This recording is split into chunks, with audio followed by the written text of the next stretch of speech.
Hi everyone, welcome to the sociology class. So as you guys know, in this series we are solving Jamia Millia Islamia question papers. हम लोग already 2017-16 का paper solve कर चुके हैं और आज हम लोग 2018 का पेपर जो भी बचा हुआ था उसको सॉल्व करेंगे। 50 क्वेश्चंस इसके पहले वाली वीडियो में हो चुके हैं, अगर आपने वो नहीं देखा है तो प्लीज़ उसे देखिएगा। आज हम लोग बाकी के 50 क्वेश्चंस को कंप्लीट करेंगे और मैं कोशिश करूंगी कि इस हफ्ते में सारे जितने भी PYQs हैं 19, 20, 21, 22 एंड 23 5 पेपर्स ऑलमोस्ट हैं, तो उसको मैं इसी हफ्ते कोशिश करूंगी कंप्लीट करूं और आज शाम तक मैं 2019 का पेपर भी सॉल्व करके अपलोड कर दूंगी। ठीक है, क्योंकि टाइम बहुत कम है, आप लोगों को आई नो पढ़ने के लिए काफ़ी चीज़ें होंगी। सो मैं कोशिश करूंगी कि मैं जल्द से जल्द इस चीज़ को, इस प्लेलिस्ट को कंप्लीट करूँ। Okay, and I am your educator. As you guys know, if you're watching me for the first time, I teach sociology on this platform, and this is the Telegram channel जो आपको ज़रूर से join करना है, क्योंकि Telegram पे ही आपको PDFs वगैरह मिलेंगी। ठीक है, कोई भी क्लास का नोटिफिकेशन होता है, कुछ फ्री मॉक्स होते हैं, तो वो सब आपको टेलीग्राम पे मिलेगा। इसके अलावा एक डिस्कशन ग्रुप भी है, तो आप लोग उसको भी ज्वाइन कर लेना। ठीक है, ताकि कोई भी आपको डाउट हो तो आप लोग एक दूसरे से उसमें पूछ सकते हो, उसमें काफ़ी मेंबर्स हैं। ठीक है, तो डिस्कशन ग्रुप को भी ज्वाइन कर लेना। सो स्टार्ट करते हैं और देखते हैं किस तरह के क्वेश्चंस हम लोग आज सॉल्व करने वाले हैं। Question number 51, theory is a set of systematically related propositions specifying causal relationship among variable is defined by. Theory की ये बहुत ही फेमस डेफिनेशन है, तो किसने ये दी है? PV young, Emory, Gibbs, black, James and champion. The correct answer is D, black, James and champion. PV young भी कहीं कहीं पे दिया हुआ था। सी कुछ डेफिनेशंस ऐसी होती हैं जिसको लेके बड़ा ही कंफ्यूजन होता है, तो इसको आप लोग अपने एंड से भी एक बार सर्च कर लीजिएगा, क्योंकि ज़्यादातर सोर्सेज में मुझे ब्लैक, जेम्स एंड चैंपियन मिला, बट PV यंग भी कई जगह पर मिला।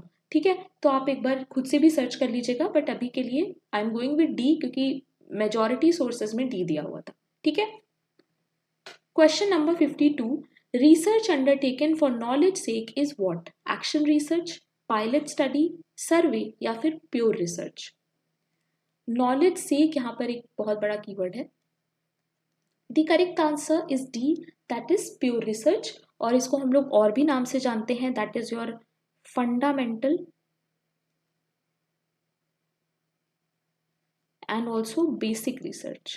तो अगर ये नाम भी लिखा होगा तो भी आंसर सेम होगा। ठीक है, question number 53, now this is not a very important question, but ठीक है 2024 में हम लोग तो कर लेते हैं। Which country will host 2024 Olympics? France, New Zealand, China, England. The correct answer is A, that is France. Question number 54, in which city world economic forum summit was held in 2018? Davos, Vienna, Shanghai, Dammam. So ये question important नहीं है, correct answer इसका ए है, जो कि है Switzerland में, but ये आपको याद नहीं करना है क्योंकि ये पुराना है, 2018 से क्वेश्चन नहीं आने वाला। Question number 55, the concept of anticipatory socialization has been used by Sorokin, Merton, Ogburn या फिर Emile Durkheim. The correct answer is B, that is RK Merton. Now क्या होता है एंटीसिपेटरी सोशलाइजेशन? सोशलाइजेशन पे मैं इस चैनल पे 3 क्लासेस ले चुकी हूँ।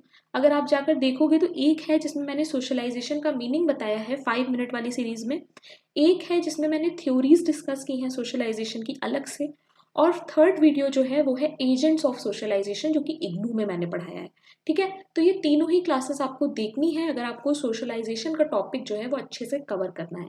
ओके, नाउ एंटीसिपेटरी सोशलाइजेशन यहीं पे देख लो क्या होता है। A term used to define a process that facilitates individual voluntary wish to join a group और the acquisition of persons new role. मतलब आपको किसी एक ग्रुप का पार्ट बनना है और उसका पार्ट होने के लिए आपको वैसी चीजें पहले से करनी पड़ेंगी। ठीक है, तो जब आप उसके जैसा पहले से एक्ट करने लगते हो, इसे हम कहते हैं एंटीसिपेटरी सोशलाइजेशन।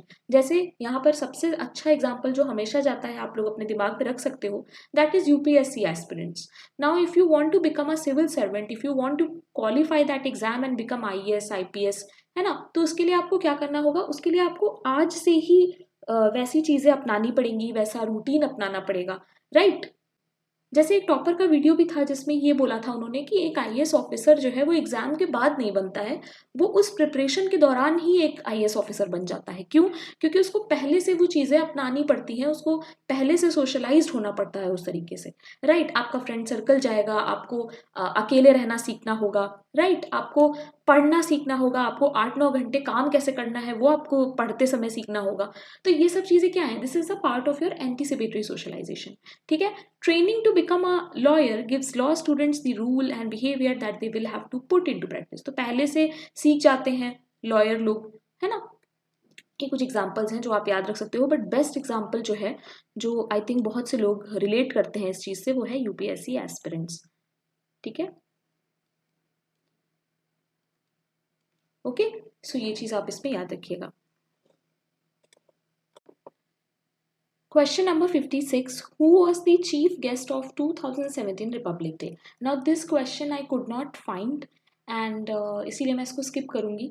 ठीक है, और ये 2017 का करंट अफेयर है तो ये आने भी नहीं वाला। Question number 57.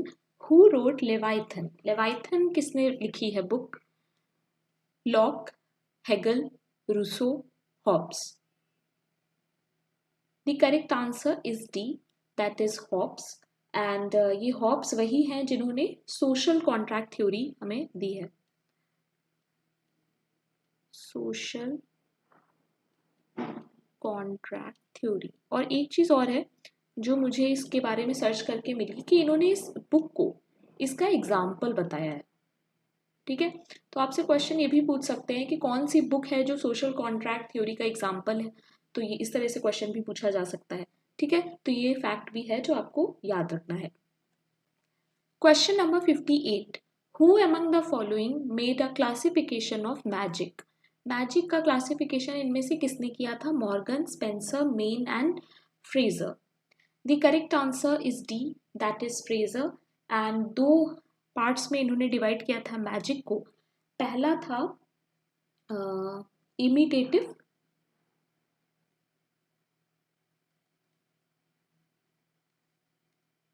और दूसरा था कॉन्टेजियस। ठीक है, ये क्या थे उस पे इतना डिटेल में नहीं जाना है। जब मैं क्लासिफिकेशन ऑफ मैजिक पे एक वीडियो बनाऊंगी तो उसमें हम लोग वहाँ पढ़ेंगे, क्योंकि मेलिनोस्की ने भी मैजिक को डिवाइड किया है। कुछ क्लासिफिकेशन मेलिनोस्की के भी हैं, तो ये सब हम लोग वहाँ पर पढ़ेंगे। ठीक है। Question number 59. Which of the following is the correct statement about society? Agglomeration of people, group of people bound by discipline, association which regulates membership, association patterned on the norms of interaction. Which is the correct statement about society? The correct answer is D, because society में interaction बहुत ज़रूरी है। Question number 60. Which of the following pair are correctly matched? Nadal, social structure; Ratcliffe-Brown, structural functionalism; Talcott-Parsons, social action; and Max Weber, structuralism. So now this question is little problematic. थोड़ा सा इसमें गलती है। देखो क्या गलती है। SF नाडल तो बिल्कुल सही है, SF नाडल ने सोशल स्ट्रक्चर के बारे में बात की है।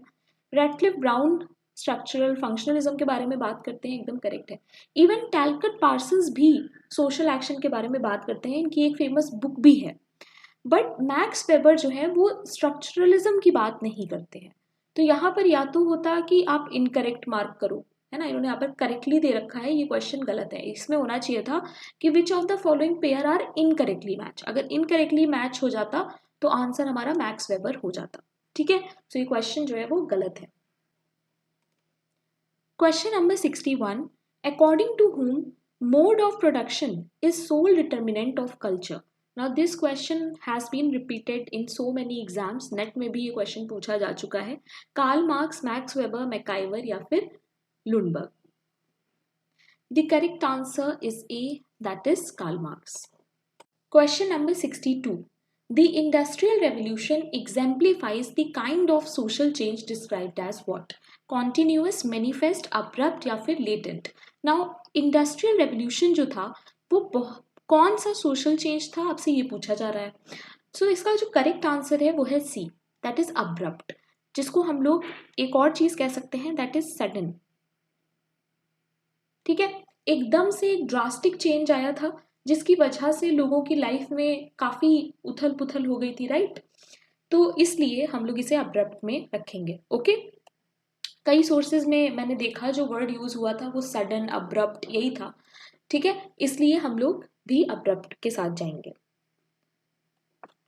Question number 63, who has written decline of west 1919? ये बुक बहुत बार आई है, बहुत फेमस बुक है और बहुत एग्जाम्स में पूछी जाती है। कार्ल मार्क्स, साइमन, डर्कहाइम या फिर Spengler? The correct answer is D, that is Spengler. Now यहाँ पर मैंने उसका कुछ नोट ऐड कर दिया है ताकि आपको थोड़ी एक्स्ट्रा इन्फॉर्मेशन भी मिल जाए। एक चीज याद रखना कि ये जो बुक है इसके 2 वॉल्यूम है। ठीक है, पहला जो वॉल्यूम है उसका नाम है फॉर्म एंड एक्चुअलिटी, जो कि 1918 में पब्लिश हुआ था, और दूसरा है जिसका नाम है पर्सपेक्टिव्स ऑफ वर्ल्ड हिस्ट्री, और ये हुआ था 1922 में पब्लिश। तो आपसे क्वेश्चन यहाँ से भी पूछ सकते हैं कि डिक्लाइन ऑफ वेस्ट के सेकेंड वॉल्यूम का क्या नाम है या फर्स्ट वॉल्यूम का क्या नाम है। ठीक है, और दोनों के जो डेफिनेटिव एडिशन थे वो हुए थे 1923 में पब्लिश। तो इतनी चीज़ें आपको पहले तो याद रखनी है। ठीक है, जैसे कि मैंने बताया स्पेंगलर ने ये बुक लिखी है और ये जर्मन थिंकर है। ठीक है, his most important work was his 2-volume The Decline of West, in which he theorized all civilizations go through an inevitable cycle of rise fall, with the West currently entering its declining period. इनका कहना था कि जितनी भी civilizations हैं उनका एक peak time होता है और उसके बाद वो डिक्लाइन करती हैं। ठीक है, जैसे आप हड़प्पन सिविलाइजेशन को अगर देखो तो एक टाइम पे वो भी कभी पीक पे रहे होंगे, फिर उनका डाउनफॉल स्टार्ट हो गया और वो गायब हो गए। तो ऐसे ही इन्होंने कहा कि जो वेस्ट कंट्रीज हैं, जो वेस्ट साइड है, उसका डिक्लाइनिंग पीरियड चल रहा है। ठीक है, तो इतनी चीजें हैं जो आपको इसमें याद रखनी है। Question number 64, who among the following is odd one? इसमें से ऑड वन बताना है। Now Cooley, Mead, Parsons, Durkheim. So I think according to me the correct answer should be A, only because कि कूले की spelling इन्होंने गलत लिखी है। ठीक है, बट और भी कुछ रीजन अगर आपको लगे कि हो सकता है कूले नहीं होगा तो आप मुझे कमेंट में बता सकते हैं। ठीक है, वैसे जामिया के पेपर में मैंने देखा है कि काफ़ी इनके क्वेश्चंस जो हैं वो बहुत ज़्यादा, मतलब बहुत कह सकते हो कॉम्प्लेक्स हैं, आंसर जो है उनके बहुत ही सब्जेक्टिव वे में चले जाते हैं। ठीक है, तो मुझे आप कमेंट में बताइएगा what do you think, according to me the answer is A. Question number 65, which of the following does not constitute a social role? इसमें से कौन सा है जो सोशल रोल नहीं बता रहा? A professor in his class, a worker in a factory, a thief who loots a car, a policeman patrolling the city. The correct answer is C. एक चोर जो है कार लूट रहा है तो वो एक सोशल रोल नहीं होगा। क्यों, क्या होगा वो ये भी बताओ मुझे। ये हो जाएगा डेविएंट एक्ट। ठीक है, जो भी चीज हम सोशल नॉर्म्स के अगेंस्ट जाके करते हैं वो हमारा डेविएंट एक्ट होता है। Okay, question number 66, The concept of role and status were first systematically developed by. Now ये क्वेश्चन पहले भी पूछ चुका है जामिया में ही, मैंने देखा था शायद 2016 के पेपर में, if I am not wrong. Malinowski, Parsons, Robert Ezra park, Ralph Linton. The correct answer is D, that is Ralph Linton. Question number 67, which of the following statement defines the density of population? इनमें से कौन सा है जो population की density को define करता है? Number of persons living per unit area, number of persons living in a country, change in the number of inhabitants of a country during a specific period of time, absolute number added every year. The correct answer is A, that is number of persons living per unit area. So population के term से question आते हैं, कोई भी sociology का paper हो उसमें वहाँ से पूछा जाता है। तो मैं एक शॉर्ट वीडियो जल्द ही लेके आऊँगी जिसमें मैं पॉपुलेशन की कुछ इंपॉर्टेंट थ्योरीज, पॉपुलेशन के कुछ इंपॉर्टेंट टर्म्स उसमें मैं डिस्कस करूँगी। ठीक है, question number 68, what are the parts of social structure? Now this question is also very problematic, क्योंकि सोशल स्ट्रक्चर की अभी मैं आपको डेफिनेशन दिखाऊंगी तो मेरे हिसाब से तो ग्रुप्स भी हो सकते हैं सोशल स्ट्रक्चर का पार्ट, बट मेनली जो है वो इंस्टीट्यूशन होता है। तो हम लोग इंस्टीट्यूशन के साथ जाएंगे, हम लोग सी ऑप्शन के साथ जाएंगे। ठीक है, देखिए मैंने यहाँ पर इसकी डेफिनेशन ऐड की है, and if we study it, so आपको दिखेगा यहाँ पे, देखो social structure the distinctive stable arrangement of institution. ठीक है, क्योंकि इंस्टीट्यूशन बहुत इंपॉर्टेंट रोल प्ले करता है इसलिए हम उसके साथ जाएंगे। बट मेरे हिसाब से जो ग्रुप्स वाला ऑप्शन है, ये डी वाला जो ऑप्शन है, ये भी सही हो सकता था। ठीक है, तो क्योंकि डेफिनेशन में सिर्फ इंस्टीट्यूशन वर्ड यूज है तो हम लोग इंस्टीट्यूशन के साथ जाएंगे। Question number 69, who said that social structure is concerned with the forms of interrelationship between various units rather than with the units? G.B. Murdoch, Malcolm Marriott, Parsons, McIver. The correct answer, either it should be D or C. ठीक है, मुझे लग रहा था इसका answer Parsons होगा, so according to me the correct answer should be C, that is Parsons. But मुझे कहीं कहीं पर मैकाइवर भी आंसर दिख रहा था, सो इस क्वेश्चन को भी मैं डाउट में डालूंगी। ठीक है, मुझे थोड़ा सा इसको जाकर इन डेप्थ रिसर्च करना पड़ेगा, तभी मैं आपको इसका सही आंसर बता पाऊंगी। सी और डी में मुझे कन्फ्यूजन है, आप लोग भी अपनी तरफ से थोड़ा सा रिसर्च करिएगा, और अगर मिलता है इसका आंसर तो आप मुझे टेलीग्राम पे बताइएगा या फिर आप कमेंट सेक्शन में भी मुझे बता सकते हो। ठीक है, question number 70, the formal structure of any organization includes what? Personal roles and relations, cliques, delegation of authority, personal interest. Now cliques के बारे में CUET PG ने इस साल क्वेश्चन दे ही दिया, राइट? यहीं से उन्होंने देखा होगा वर्ड और उठा लिया होगा। CUET 2024 में ये क्वेश्चन आया था इस पे। ठीक है, तो इसीलिए मैं कहती हूँ सारे तरह के पेपर्स को सॉल्व करो, पेपर सॉल्व करना बहुत ज़्यादा इम्पॉर्टेंट है। ठीक है, इसमें जो करेक्ट आंसर होगा that is your C, delegation of authority, क्योंकि फॉर्मल स्ट्रक्चर की बात हो रही है और बाकी सारे जो भी ऑप्शंस में हैं वो हैं इनफॉर्मल। ठीक है, सो यहाँ पर देख लो कि डेलीगेशन का मतलब क्या होता है। Delegation is the process through which a leader assigns a specific task और रिस्पॉन्सिबिलिटी टू टीम मेंबर्स। मतलब जो टॉप लेवल पे है वो रिस्पॉन्सिबिलिटी पास ऑन करता है अपने नीचे के लेवल के लोगों को। जैसे टॉप वाले ने मिडिल को कोई काम बताया, now middle can give that work to low level. ठीक है, इस तरीके से डेलीगेशन चलता है और इसके कुछ फायदे भी होते हैं, जैसे टॉप वाले को बहुत ज़्यादा क्या कहते हैं उसे, प्रेशर नहीं आता है उसके ऊपर, राइट? तो चीज़ें स्मूथली चल पाती हैं इस सिस्टम की वजह से। ठीक है, question number 71, the term gender stratification refers to stratification between what? Now stratification के टाइप से बहुत क्वेश्चन आते हैं, देखो CUET PG में एज स्ट्रैटिफिकेशन से क्वेश्चन आया था, राइट? सो इस तरह की चीज़ें भी आपको पढ़नी है। Sexes, generation, income groups, racial. The correct answer is A, that is sexes. Question number 72. Social stratification involves division of society in permanent groups on the basis of what? Culture difference, the relationship of superiority and subordination, economic inequalities, religious differentiation. The correct answer is B, that is relationship of superiority and subordination. And इसका answer ये क्यों होगा? क्योंकि ये एक famous definition है जिसबर्ट की। ठीक है, जिसबर्ट की ये डायरेक्ट डेफिनेशन है, इसीलिए आपको डेफिनेशंस भी पढ़नी है। डेफिनेशन से इस तरह के क्वेश्चंस भी आ जाते हैं जहां आपसे वो ये नहीं पूछेंगे कि किसने ये डेफिनेशन दी है, जब बल्कि आपसे उसको घुमा के पूछ लेंगे। ठीक है, अब यहाँ पर ट्रिक क्या थी? यहाँ पर ट्रिक थी कि आपको डेफिनेशन ही याद करनी थी। ठीक है, ओनली कीवर्ड याद करने से नहीं चलेगा। ठीक है, question number 73, Spencer linked his theory of social change with what? Supernatural, technological, philosophy, organism. The correct answer is D. He talks about organic analogy, right? And इन्होंने किस बुक में ये बात की है ये भी आप याद रखिए, क्योंकि क्वेश्चन उधर से भी पूछ सकते हैं। तो इनकी बुक है प्रिंसिपल ऑफ सोशियोलॉजी। ठीक है, ये जो बुक है ये इनकी है और इसी में इन्होंने ऑर्गेनिक एनालॉजी के बारे में बात की है। ठीक है,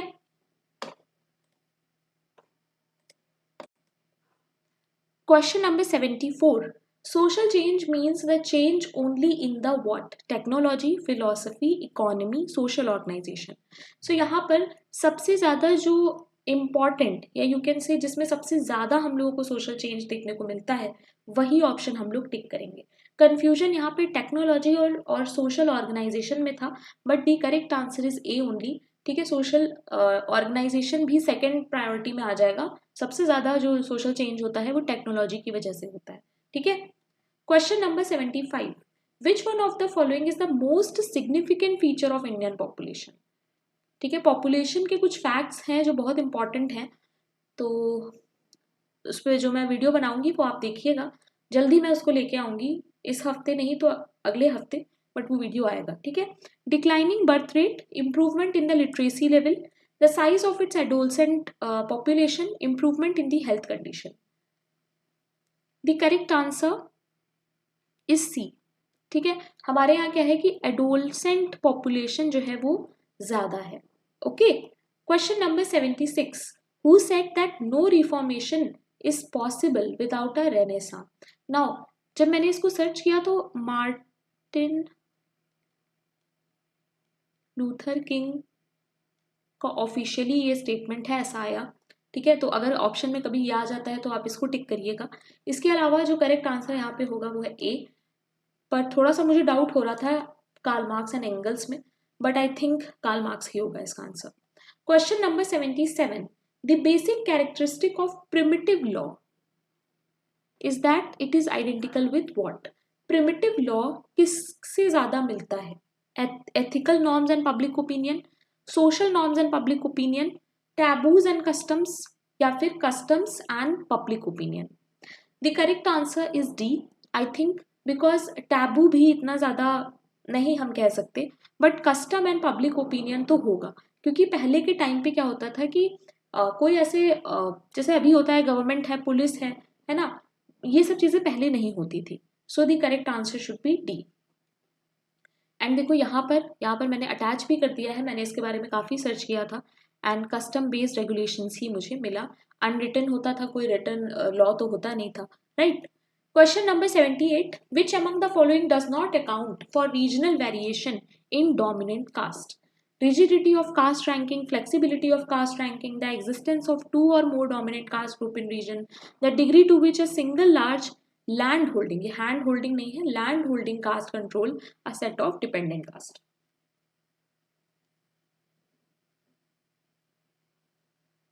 The correct answer is A, that is rigidity of caste ranking. Rigidity of caste ranking का कोई भी जो इफेक्ट है उस पर नहीं होता है अगर डोमिनेंट कास्ट का रीजनल वेरिएशन है, ठीक है। तो रिजिडिटी ऑफ कास्ट जो है वो सेम ही रहती है, इसीलिए ऑप्शन ए हो जाएगा इसका correct answer.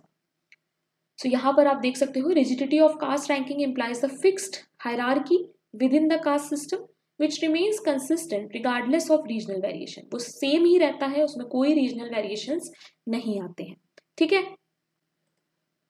Question number 79, Panchayati Raj system is based on the principle of what. Rule of law through panchayat, democratic decentralization of administration, administration through government officials, effective central administration for improvement of village.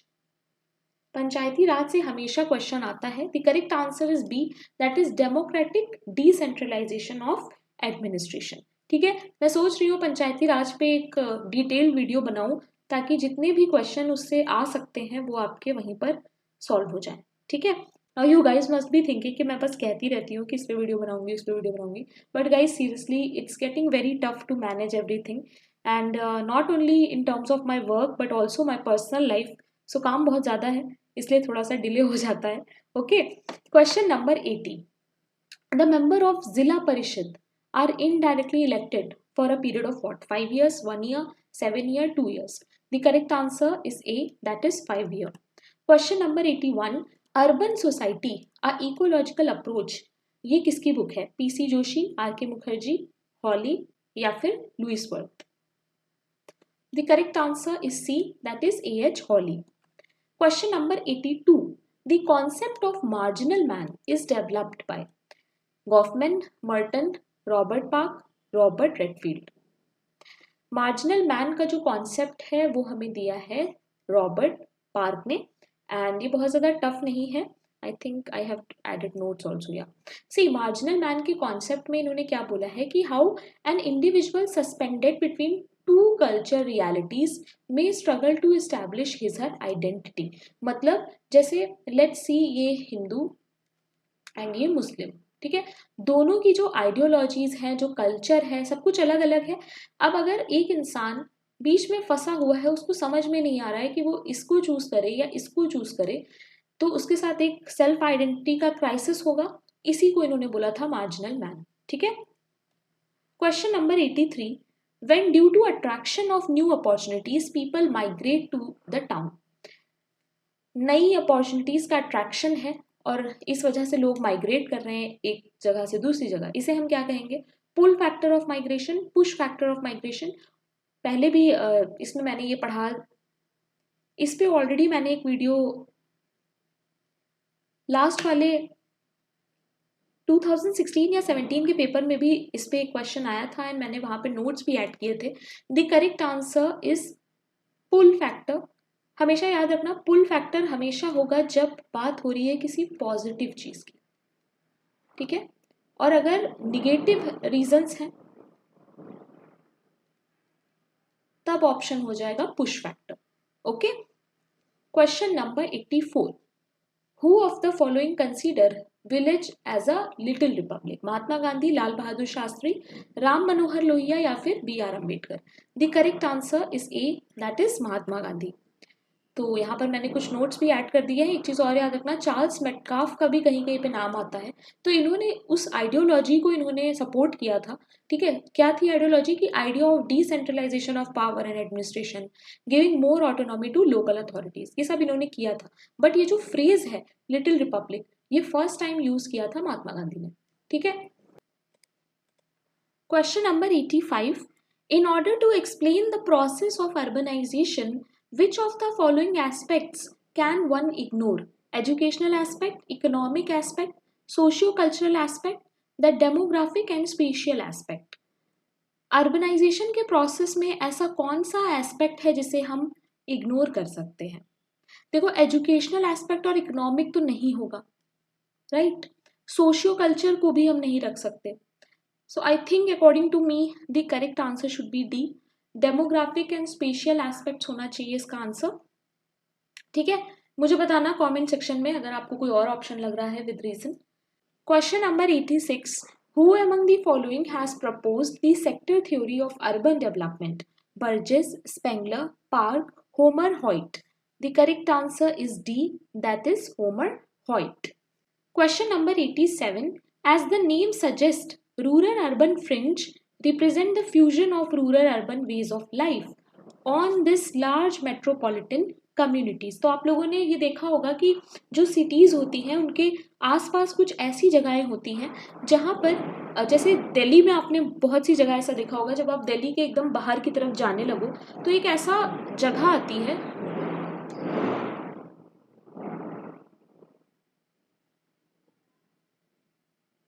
तो उस जगह पे क्या होता है कि इस side आपका बिल्कुल डेवलप्ड एरिया होता है,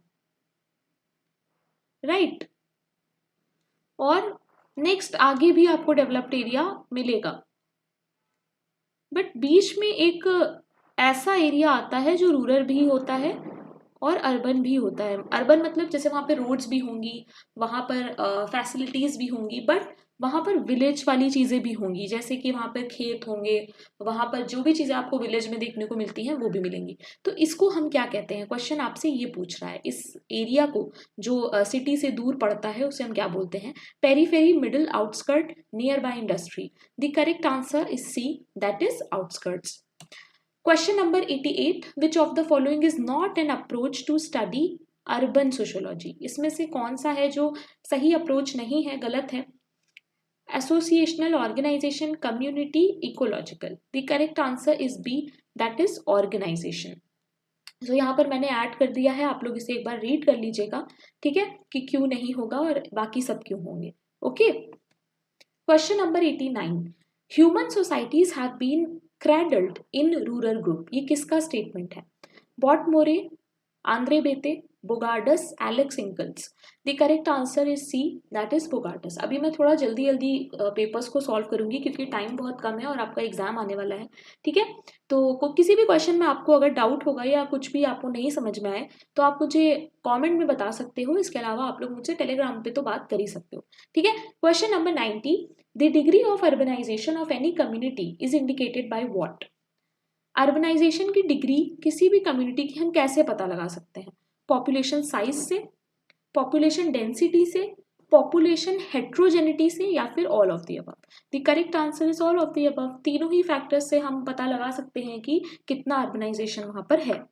question number 91, who has defined society as a system of usage and procedures by authority and mutual aid of many groupings and divisions of control of human behavior and liberty? McIver, Giddings, A.W. Green, John F. Cuber. The correct answer is A, that is McIver. Question number 92, where there is life there is society. ये एक बहुत famous quotation है और इसमें confusion ये था कि August कौन भी है, इसका आंसर ऐसा लग रहा है मुझे क्योंकि कई जगह मैंने पढ़ा है ये, बट कहीं कहीं सोर्सेस पे मुझे मैकाइवर एंड पेज भी मिल रहा है। ठीक है, तो मैं इसे भी डाउट में डालूंगी। अगर मुझे इस पे पता चलेगा कि क्या है सही आंसर तो मैं आपको वो कमेंट सेक्शन में बता दूंगी। ठीक है, क्वेश्चन नंबर 93, इसमें से सोसाइटी क्या एक्सक्लूड कर सकता है? Differences, interdependence, reciprocity, time boundness. ऐसी कौन सी चीज है जो ना भी हो सोसाइटी में तो चलेगा? The correct answer is A, differences exclude कर सकता है society. Question number 94, which among the following is based on direct cooperation? Direct और इनडायरेक्ट कोऑपरेशन आप लोग सोशल प्रोसेसेस वाली क्लास में पढ़ सकते हो, मैंने वो वीडियो बनाया था बहुत पहले। Family, parliament, government, general assembly. The correct answer is A, that is family, और बाकी के ये जो तीनों हैं ये हो जाएंगे indirect. Question number 95, a person aged 7 years and above who can read, write with understanding in any language is treated as what? Illiterate, literate, migrant, immigrant. The correct answer is A, that is illiterate, क्योंकि 7 years का concept इसमें नहीं आएगा। Okay, 7 years हट गया होता, अगर होता a person who can read तो फिर लिटरेट हो जाता, बट 7 years को हम लोग लिटरेट में नहीं रख सकते।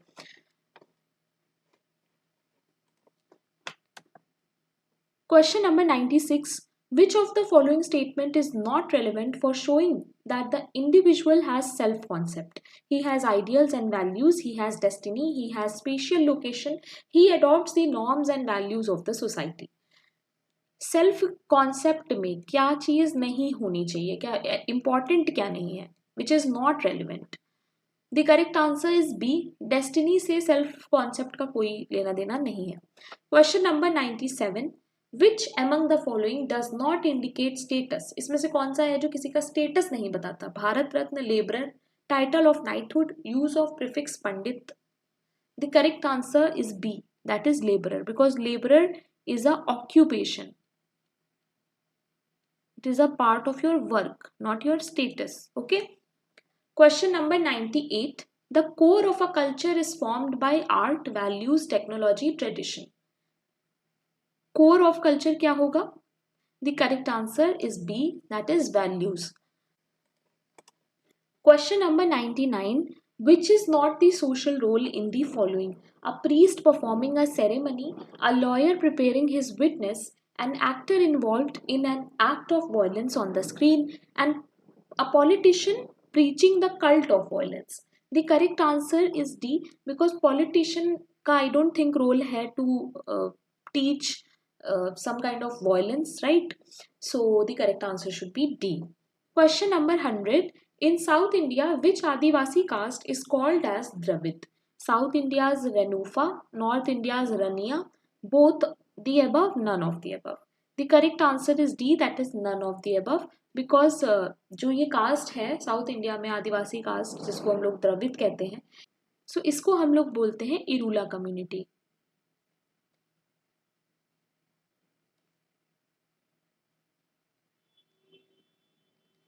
Okay, so that's it for the day. 50 questions we have completed. So let me know in the comment section if these videos are helping you in your preparation or not, and we will meet again in 2019 paper. And if you're watching me for the first time, don't forget to subscribe, and if you're watching me for the second, third time, then don't forget to tell your friends to subscribe, ठीक है। Playlist में जाकर you can see किस तरह से मैंने manage कर रखा है। You can watch these videos according to your exam and this is the Telegram channel that you must join because all the PDF of these classes you will find on this telegram only. This is my personal telegram. If you have any doubt you can talk to me, and एक discussion group भी है, you can join the discussion group as well. Thank you very much guys, keep learning.